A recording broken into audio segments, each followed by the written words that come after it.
Meus queridos irmãos, eu quero cumprimentá-los com a paz do Senhor.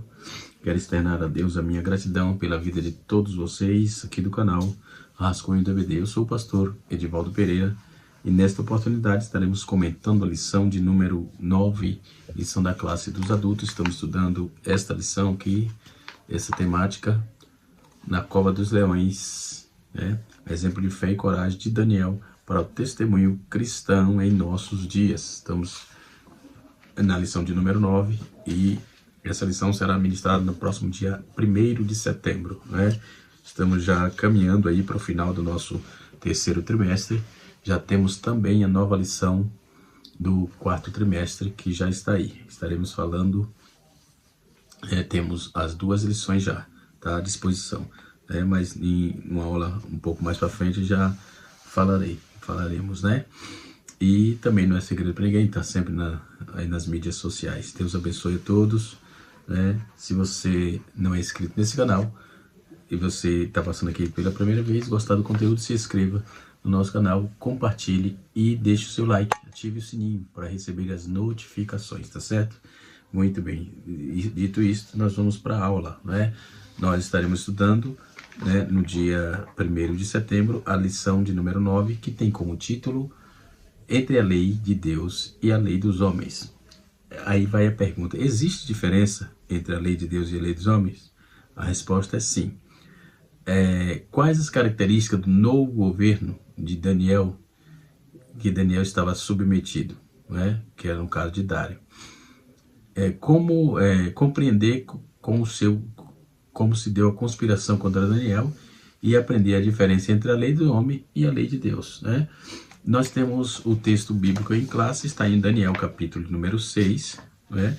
No seu verso 1 até o verso 7, e o texto nos diz assim, Daniel capítulo 6, versículo 1 até o versículo 7, diz assim o texto: E apareceu bem a Dário constituir sobre o reino 120 presidentes, que estivessem sobre todo o reino, e sobre eles 3 principais, dos quais Daniel era um, aos quais esses presidentes desse conta para que o rei não sofresse dano. Então o mesmo Daniel se distinguiu, né? Desses príncipes e presidentes, porque nele havia um espírito excelente, e o rei pensava constituí-lo sobre todo o reino. Então os príncipes e os presidentes procuraram achar ocasião contra Daniel a respeito do reino, mas não se podia achar ocasião ou culpa alguma, porque ele era fiel, e não se achava nele nenhum vício nem culpa. Então, capítulo 6, versículo 5 diz assim: Então, esses homens disseram, nunca achamos ocasião alguma contra ele, né? E se não procurarmos contra a lei de Deus, senão a procurarmos contra a lei de Deus, né? Ou de seu Deus. Versículo 6. Então esses príncipes e presidentes foram juntos ao rei e disseram assim: Ó Dário, vive eternamente. Todos os príncipes do reino, os prefeitos, presidentes, capitães, governadores, tomaram conselhos a fim de estabelecer-se um estilo real e fazeres firme este mandamento: que qualquer que por espaço de 30 dias fizer uma petição a qualquer dos seus deuses e a qualquer homem, e não a ti, ó rei, seja lançado na cova dos leões, né? Esse é o texto proposto aqui na nossa lição, né? E nós temos aí observações sobejas. Podemos observar a diferença entre a lei e os homens, isso é fato, né? E eu falarei isso mais adiante, né? No decorrer da aula, tá certo? Nós temos aí o capítulo 6 de Daniel, a introdução diz assim: o capítulo 6 de Daniel nos introduz a uma nova era política governamental. Com a queda do poderoso Império Babilônico, a cidade de Babilônia agora passa a ser governada ou controlada pelo Medo dos persas, também conhecido como Império Aquemenida, né? Essa mudança de regime trouxe aí consigo maior liberdade e tolerância, não é religiosa. No entanto, sobre o novo regime, o profeta Daniel se depara com a maior provação de sua vida. Ele é confrontado com a pressão de abandonar sua devoção inabalável ao Deus Altíssimo, e nessa lição estudaremos este relevante episódio, que nos trará valiosos ensinamentos sobre a fidelidade de Deus diante dos governos dos homens e de suas leis, revigorando a importância da oração na vida do crente. Na lição de número 8 da classe dos adultos, nós nos deparamos com um assunto muito interessante, vale a pena lembrar, sobre os bastidores do poder, né?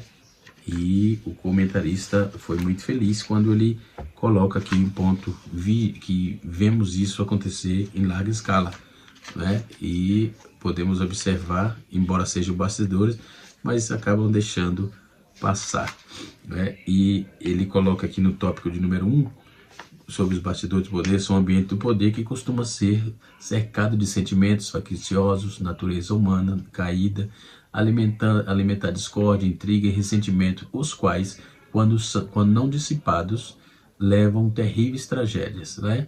Nem no meio evangélico fica isento disso, né? Isto de origem maligna e deve ser rejeitado pelo verdadeiro cristão. Tiago capítulo 3, versículo 14 a 18. Nessa questão aqui, vamos ver a mesma coisa. Daniel fazia parte desse governo, só que Daniel tinha um caráter, a Bíblia diz que ele tinha um caráter, um espírito excelente, não é? E Daniel agora vivendo sob o novo governo, o tópico de número 1 fala assim, vivendo sob o novo governo, e o subtópico 1 diz assim, a identidade do novo rei. Nós vamos ver que a identidade desse rei nós vamos descrever aqui, é uma descrição do novo rei chamado Dário, né? O Dário ou Medro, no capítulo 5, no seu verso de número 31. A identidade desse governante, mencionada nessas três outras vezes no livro, no capítulo 11, verso 1, e a questão também debatida por estudiosos diante de Ciro, do fato de Ciro Persas ter sido aí conquistador da Babilônia. Vejamos isso em Isaías, capítulo 44, verso de número 28, e capítulo 45, verso de número 1. A Bíblia menciona que Daniel também serviu sob o seu comando, né? Uma corrente diz que trata-se da mesma pessoa. O entendimento majoritário no entendimento é que compreende que Ciro, após a sua conquista, teria constituído Dário, né? Eu acredito, a minha posição é que Dário é um e Ciro é outro, né? Eu não vejo, eu vejo similaridade, mas não vejo a mesma pessoa. Tem algumas discrepâncias consideráveis, né, para dizer isso. Essa é a minha posição com respeito a essa demanda, né? Temporariamente, teria constituído Dário temporariamente como governador subordinado a ele. Segundo John Lennox, um comentarista, essa ideia é apoiada linguisticamente pelo fato de Daniel dizer que Dário foi constituído rei, no capítulo 9, no seu verso de número 1, né? E podemos ver daí para frente. Esse novo governo, o que constituiria esse novo governo? Tem uma obra da CPAD que o título do livro é Contra a Correnteza. Esta obra, o comentarista até colocou aqui um tópico, né? Mas ele fez o uso desse material. É um material bom, diga-se de passagem. Os relatos bíblicos nunca se refere a Dário como rei do Médio Persa, mas apenas como governante da Babilônia. Eu sou dessa corrente também. Dário é um e Ciro é outro, né? O novo governo, né? O novo governo ficou conhecido por sua capacidade de manter estabilidade política em seu império. Também estabeleceu uma série de reformas. Hoje, nos dias atuais, fala-se de política de muitos aproveitadores, né?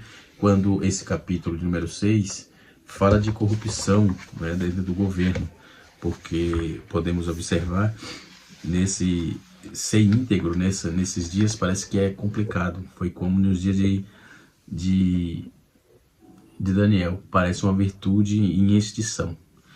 vivemos em crise de identidade sem precedente, né? Muitos mudam o governo, mudam partidos, mudam as leis, mas a corrupção continua instalada em todos os governos, todos os segmentos, né, no caso, nacional e internacional. As CPI que estão estampadas por aí, os esgotos nauseabundos que estão de contínuo ato de corrupção dos concorrentes do poder. Hoje, nos dias odiernos, no nosso país, vivemos isso em larga escala, em todos os ambientes, lamentavelmente, mas é um fato, né?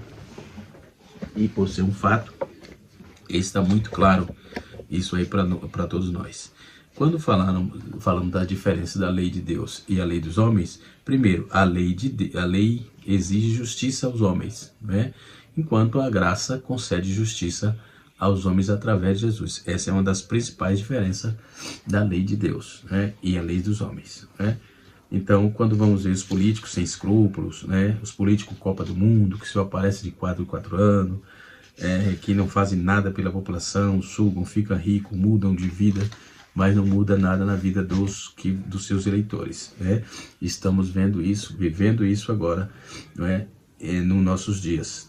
Começou já tem quase 15 dias que começou o período de político, né? E nós podemos observar que essas pessoas saem na rua depois de 4 anos que não apareceu para nada, dando uma de milagreiro. E os crentes precisam ter cuidado disso, né? Precisam ter cuidado com isso, que esses caras não fazem nada, não fizeram nada, absolutamente.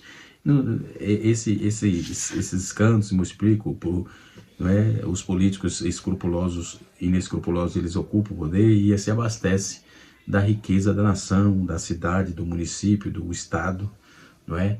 E assim, deixando ainda os pobres de estômago vazio, não é? A falta de integridade na família, a infidelidade conjugal está ameaçada, a fidelidade conjugal está ameaçada. Então o mundo está vivendo assim, meio que de cabeça para baixo, né? Mas Daniel não se prostrou sobre isso. Daniel fez parte do governo, mas não se sujou com o governo e as maracutaias, as pantomimas que tinha aquele governo. Então a multiplicação dos divórcios também tem sido de forma banal. Podemos ver que no Brasil realizou-se um fanismo de uma das maiores paradas gay do mundo, com 1 bilhão e meio de pessoas em São Paulo, né? Já em 2004, sob o aplauso dos eminentes políticos dessa nação. Isso é que é complicado. A falta de integridade moral nos vários segmentos, né? O político chega na igreja hoje, estou falando já da igreja, chega com Bíblia na mão, citando o versículo, ele não professa fé, não fala, não tem nenhum contato com Jesus, absolutamente nada. O negócio dele é dinheiro e enganar a gente. E aí compra uma Bíblia nova e entra na igreja para ficar fazendo pantomima. Tenhamos cuidado com isso, né?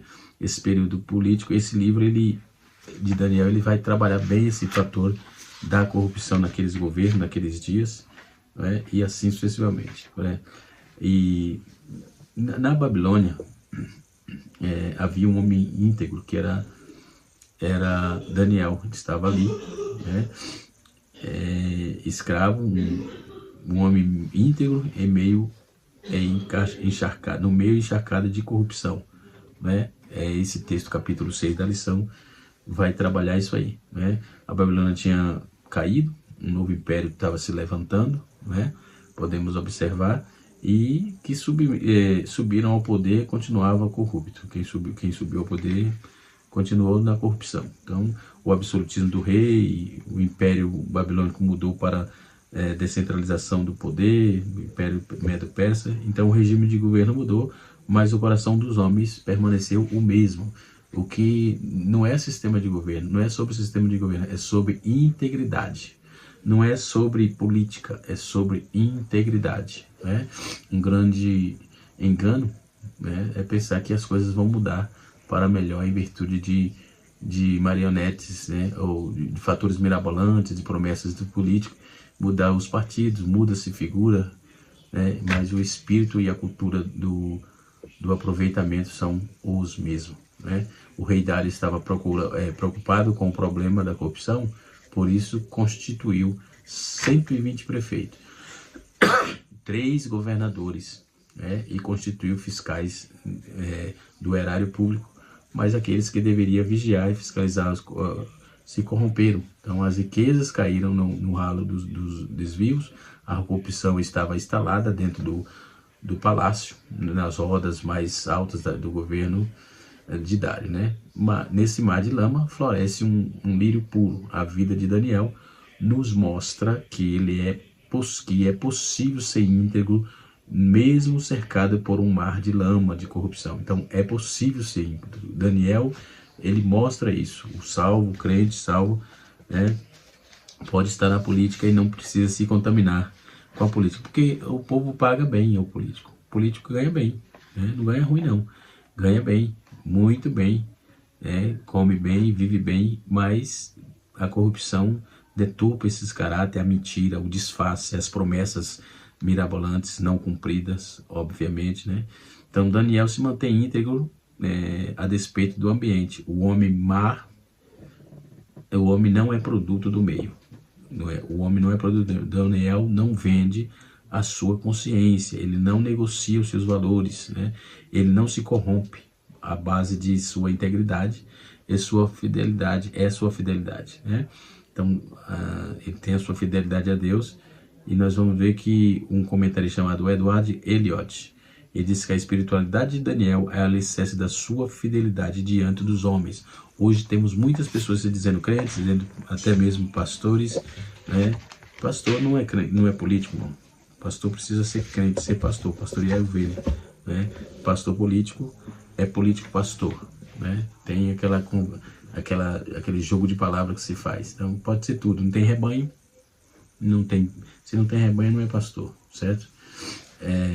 Sua fé é uma pedra de esquina de sua moralidade privada e pública. Então os amigos de Daniel apagaram a chama do fogo pela fé. Agora Daniel fecha a boca dos leões pela fé. Então por isso ele foi para lá.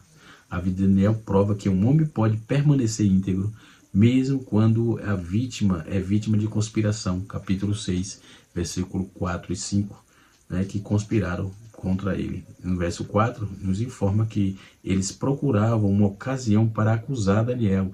Vai acontecer isso com você, meu irmão, minha irmã que está entrando em pleito eleitoral aí. Você pode ser íntegro, você vai ser tentado, mas não pode ceder. Você tem que manter-se íntegro. Essa é a palavra, significa que ele buscava um pretexto, um motivo para incriminar Daniel. Então procurava também uma brecha na vida de Daniel e assim tentaram pegá-lo em seu ponto forte, né? As suas consequências, tá? Porque as circunstâncias adversas também adulteram a convicção, não adultera a convicção de Daniel, as circunstâncias adversas não adulterou isso, não mudou nada na vida dele.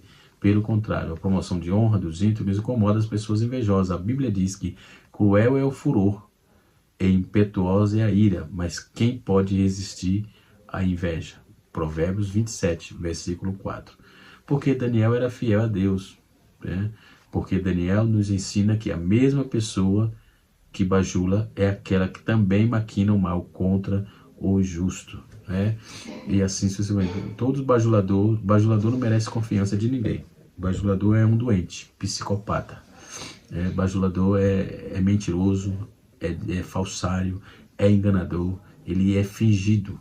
Quem vive de bajulação está perdido, né? Tanto o bajulador como o bajulado. Não, é complicado. Temos visto isso também lá em larga escala. Então, a vida de Daniel prova que um homem pode ser íntegro, tanto na adversidade quanto na prosperidade. Muitos fraquejam quando passa pelo teste da adversidade. Isso é que é um problema, né?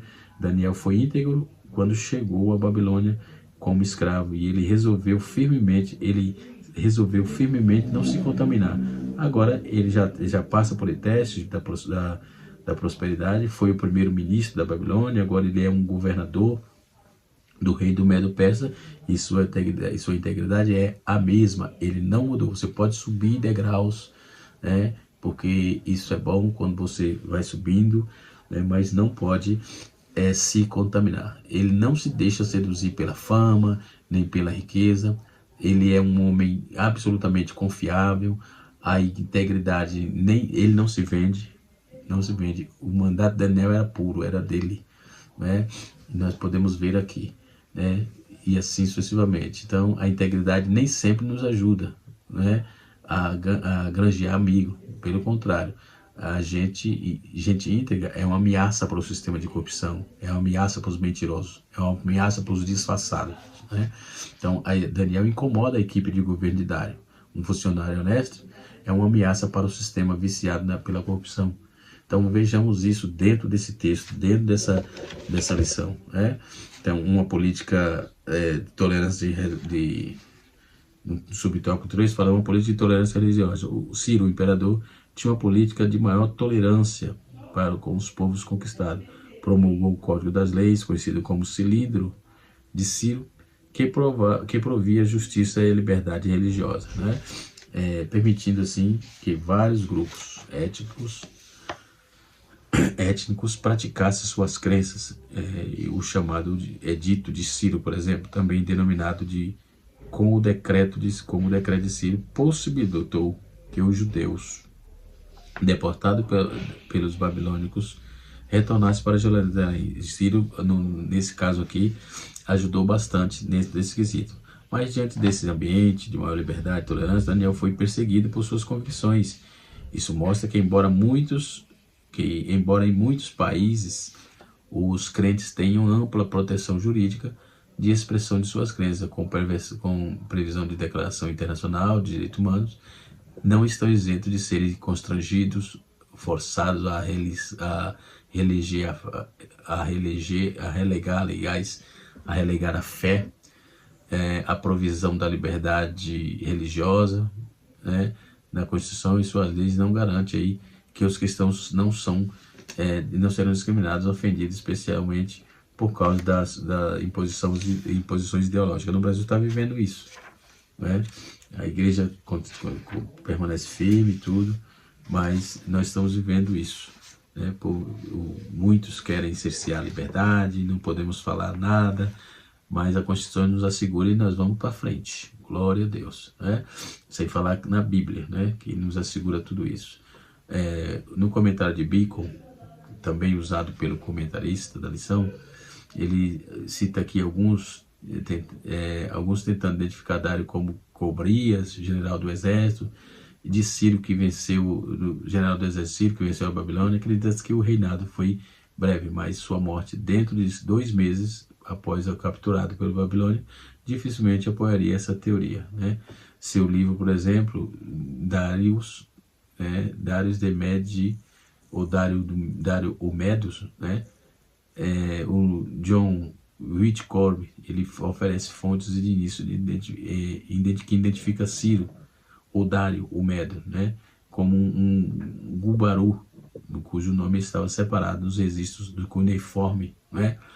São escritas antigas, né, antiguíssimas. Esse Gubaru é chamado de governador da Babilônia e do distrito além do rio, né?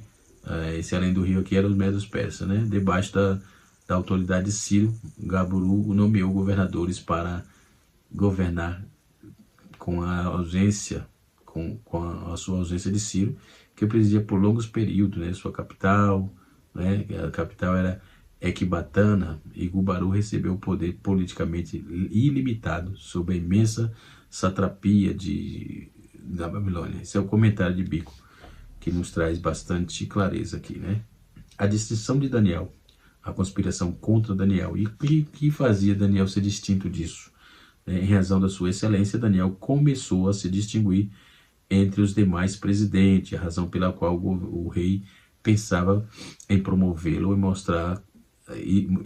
isso mostra que Daniel, além de ser fiel e zeloso nas questões religiosas, era também um profissional qualificado e dedicado, porque o rei falou em promovê-lo, fazendo que se sobressaísse em suas atividades. Então, é necessário aí lembrar que o trabalho criado por Deus, né, é um elemento importante na vida, né? Que o trabalho criado por Deus é um elemento importante na vida e pode ser uma forma de vocação divina, né?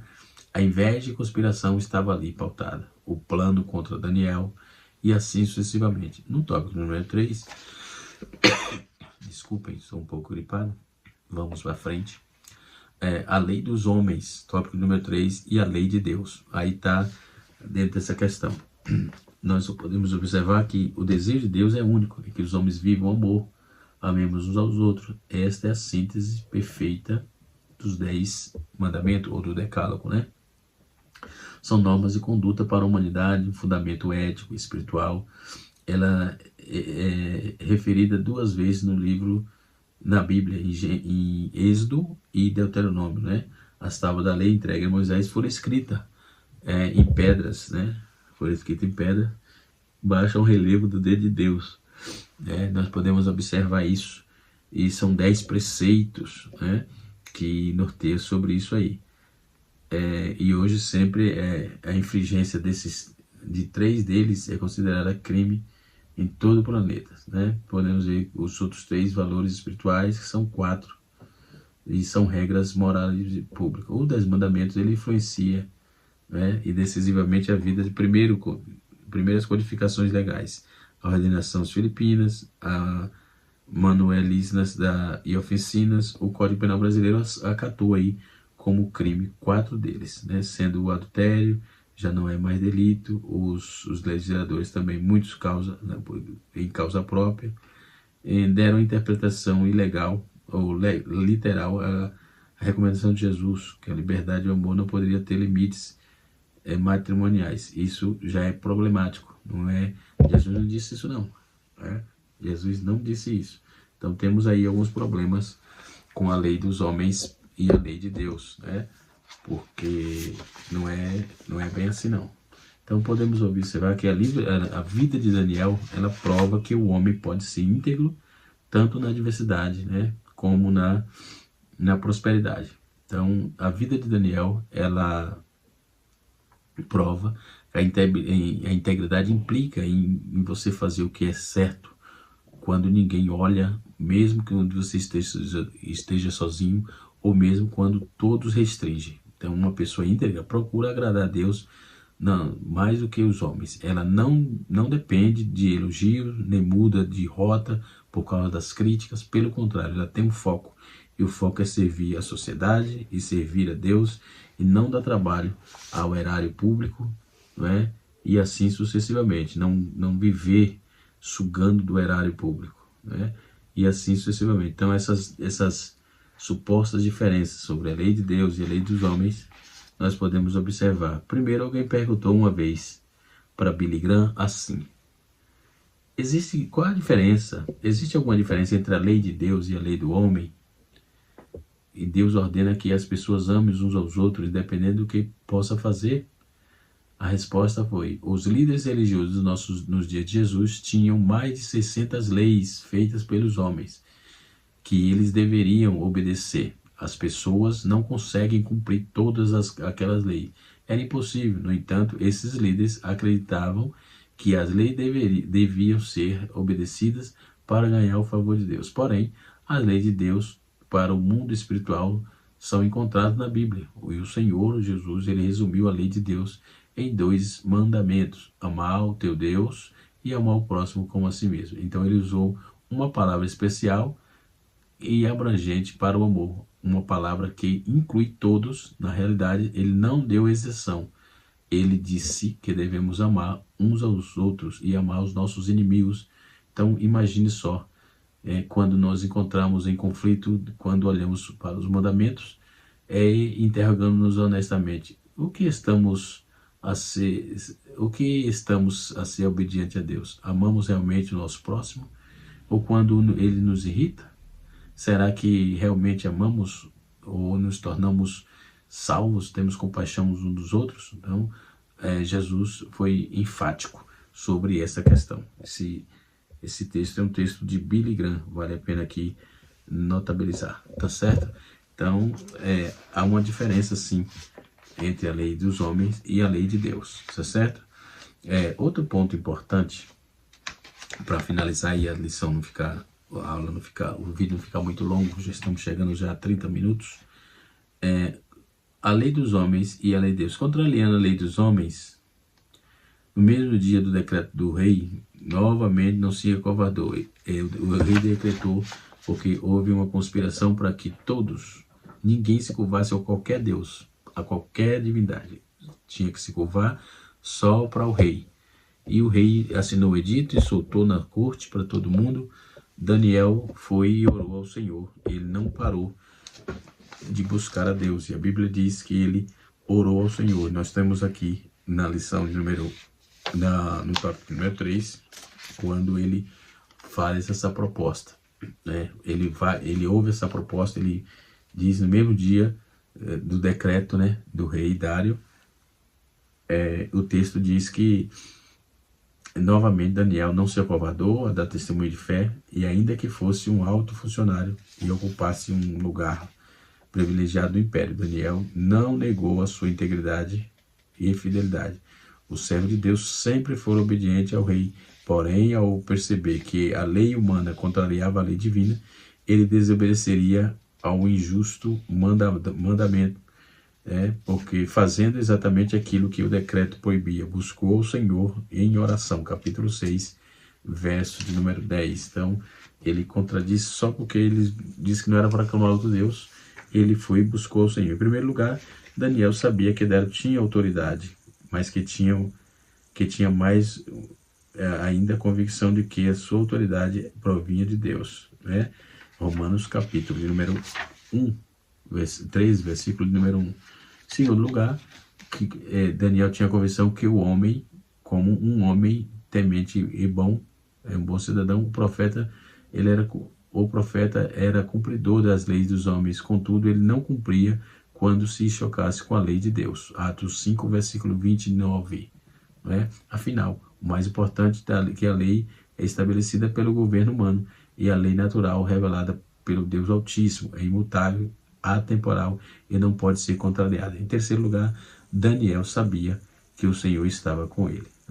E aí, sem falar no poder da oração, Deus fecha, e por causa da oração, Deus fechou a boca do leão. Então, não tenha dúvida, Deus é contigo em qualquer situação. Canal Rascunho DVD, ensinando para transformar vidas, e até a próxima aula, se Deus assim nos permitir, que será a aula de número 10 e terá como título, deixa eu ver aqui, Os Impérios Mundiais e a Supremacia do Filho do Homem. Deus abençoe a todos e até a próxima aula.